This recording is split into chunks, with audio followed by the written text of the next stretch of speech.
其实还行。拿水先吹一下，把这个杂质都吹出来。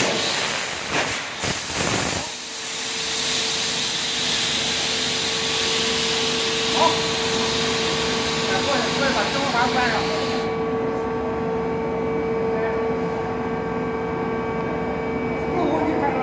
开了。那么下一步啊，这个主要是让柴油机以一个低的转速机换一个，这样的话主要检查啥呢？我们的控制系统是不是好用啊？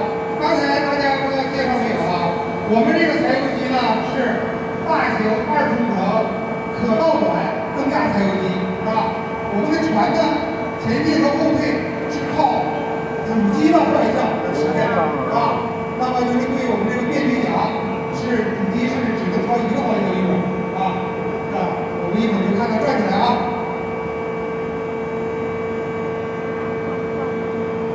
仪表啊，外面看不了。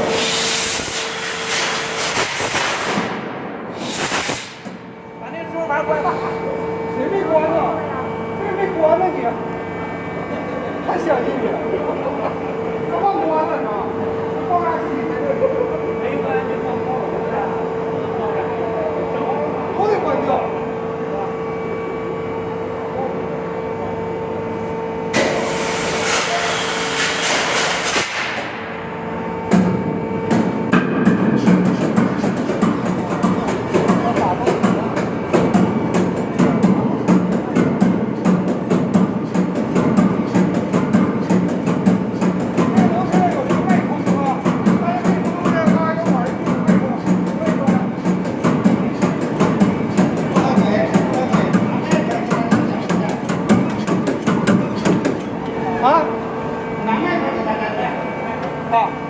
忘了，那个刚才有咱叫试车啊，那就评论是对的。这时候应该是换向，是吧？但是由于我们这个实验室条件所限，那个齿轮箱是单向的，我们就不换向了。那么接下来我们就要进行运转实验了，是吧？运转就是我们要离开码头的一些操作。如果没有问题了，我们要找底下控制啊，这样的话就是对主机进行最后的试验，是吧？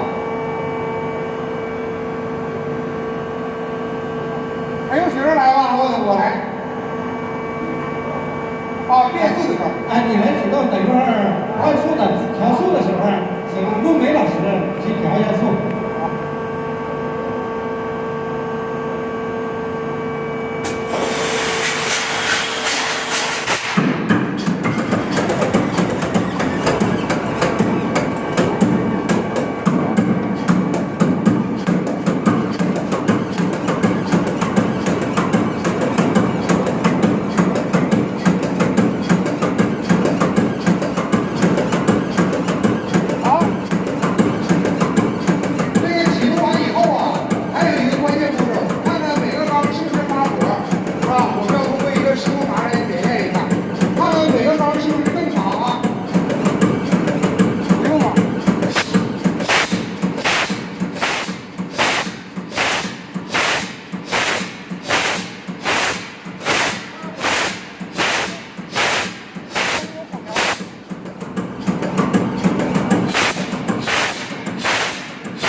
它油量很少，完全燃烧了啊！